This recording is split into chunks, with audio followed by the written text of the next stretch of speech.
तत्साहे। प्यारे बच्चों, आओ सबसे पहले हम अपने आप की खोज करें। परमात्मा कहाँ रहता है?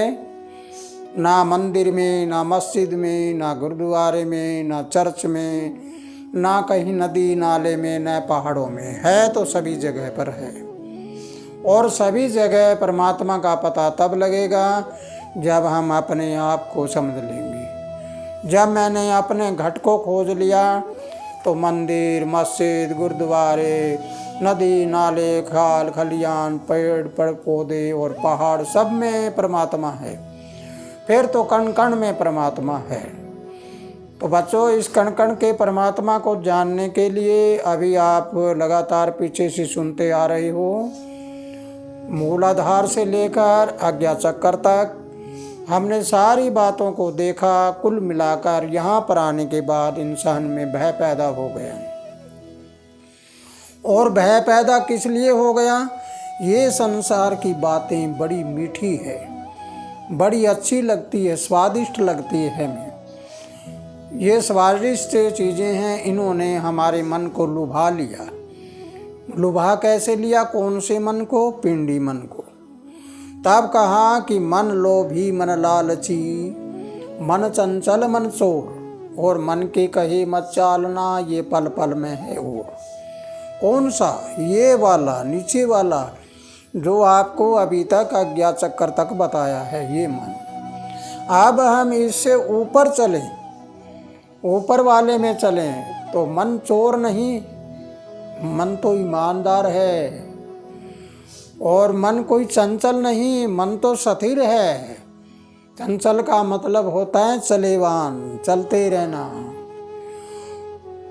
इस प्रकार मन की गति है, ये परिवर्तन हो जाएगी।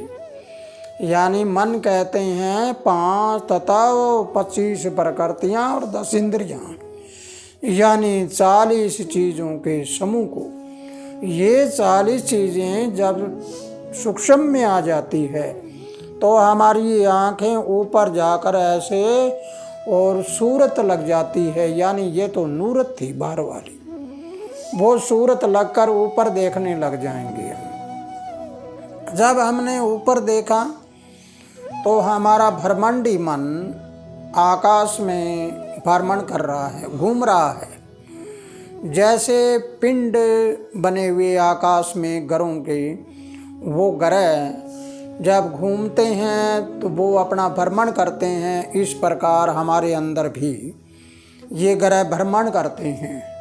तो बच्चों, पीछे मैंने बताया था कि आपको 1 से लेकर 9 अंक होते हैं। अंक कैसे बने और कहाँ कहाँ होते हैं ये अंक, इसके बारे में आपको बताया था कि ये सूर्य स्वर है। सूर्य का 1 अंक होता है 1 नंबर, पहला सूर्य, जो आत्मा है, जिसका कनेक्शन परमात्मा से है। ये 2 नंबर, ये मन है। तो ये दुहेरी चाल चलता है।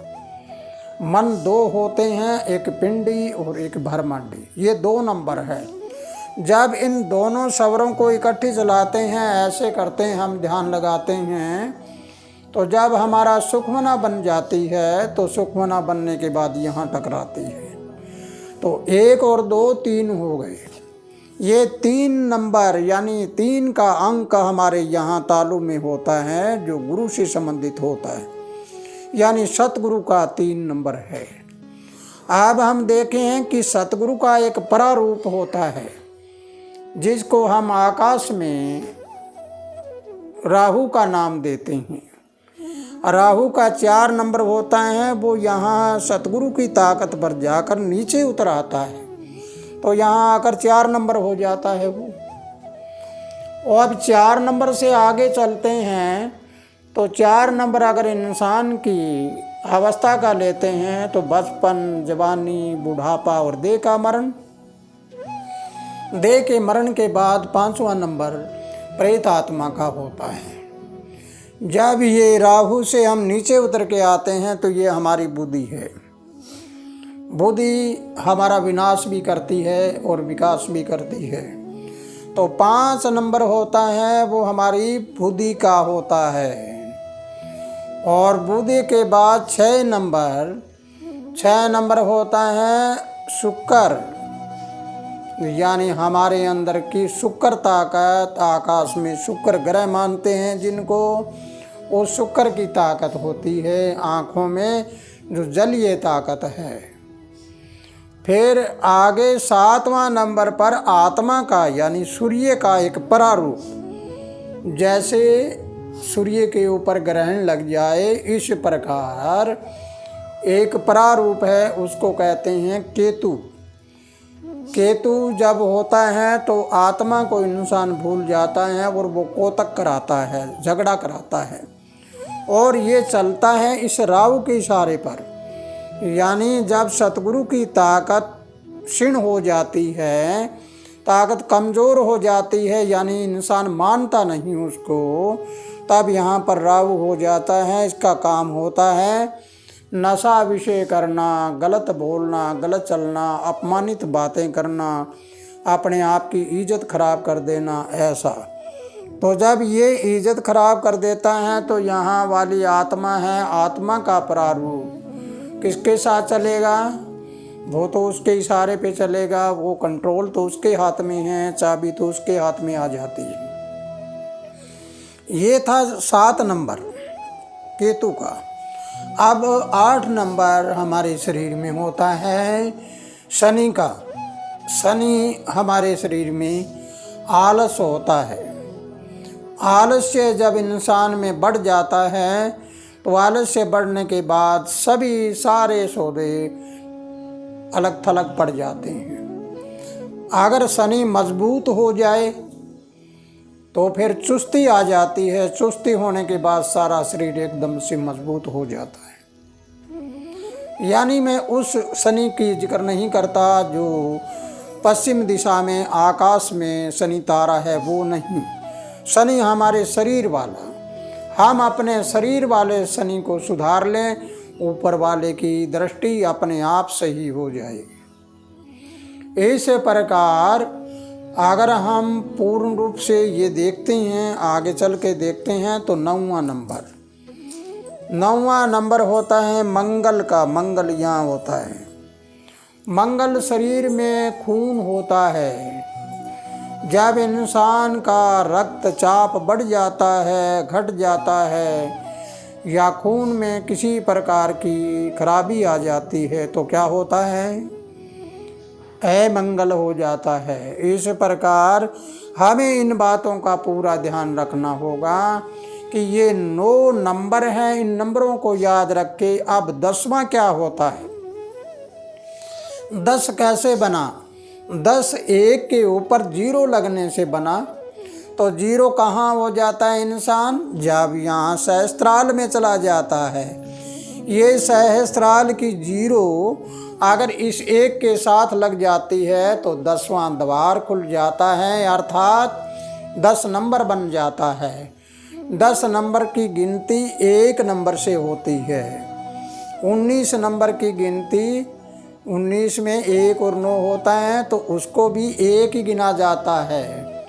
इस प्रकार अगर हम 100 को देखते हैं तो 100 का नंबर भी 1 ही गिना जाता है।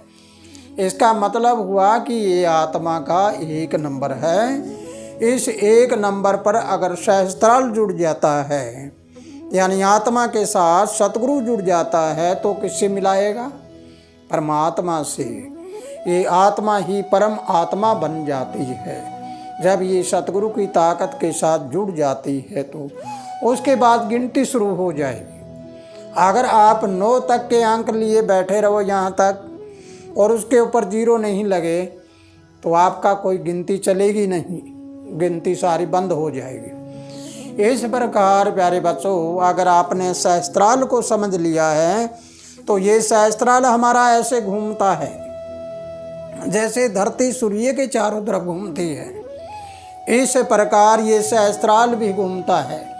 इसमें सारे ग्रह घूमते रहते हैं। जब भी देखा आपने कि दुर्गा माँ का फोटो बनाते हैं, उसमें 10 हाथ बने हुए हैं।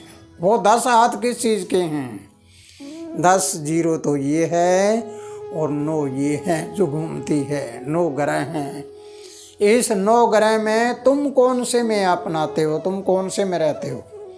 जैसे उदाहरण के तौर पे शनि ग्रह में रहते हो तो शनि आलस्य है, तुम सुबह लेट तक उठोगे, लेट तक सोओगे, आलस में पड़े रहोगे, कोई काम नहीं होगा। इस प्रकार तुम मंगल में रहते हो तो मंगल ग्रह में अगर रहोगे तो खून उबलता भी है, ठंडा भी रहता है। अगर तुम्हारा खून उबलता है तो तुम हमेशा लड़ाई झगड़ा करते रहोगे, और अगर आपके खून में शांति है तो सबके साथ प्यार करते रहोगे। इस प्रकार इनके 2-2 भाग हैं सभी ग्रहों के। जो मंगल यहाँ है तो नीचे गुप्तांग में भी है। इस प्रकार गुरु यहाँ है तो नीचे जांग में और पैरों में भी है। इस प्रकार सभी जगह ये ग्रह चलते हैं। तो बच्चों अब हमें ध्यान लगाना है कि पहले हमने ओम किया, ओम के साथ उहंग आया और सोम के साथ सोहंग आता है। तो एक बार हम सोहंग शब्द बोलेंगे और सोहंग बोलने के बाद इन दोनों उंगलियों को मिलाएंगे। आकाश तत्व की है। आकाश तत्व के साथ हम ऊर्जा को जोड़ेंगे। तो एक बार धीरे से बोलेंगे सो,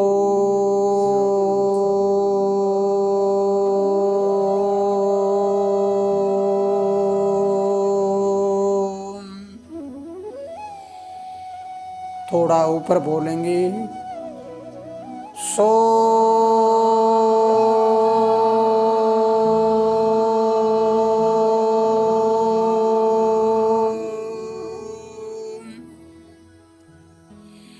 फिर थोड़ा ऊपर सो,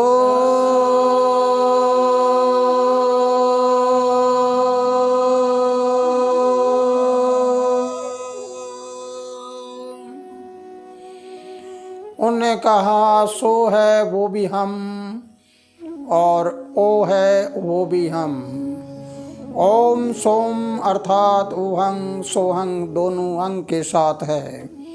अगर इस सूत्र को आप पूर्ण रूप से ध्यान से सुनकर इसके ऊपर अध्ययन करते हो तो तुम अपने सारे शरीर की क्रियाओं को जान लेगो और आगे बढ़ते जाओगे। हमेशा आपका ध्यान लगता जाएगा। प्यारे बच्चों, अगर इस वीडियो में आपको कुछ समझ आया है तो इसको ज़्यादा से ज़्यादा आगे बढ़ाइए और इसको बार बार सुनिए, तब आपको ज्ञान होगा।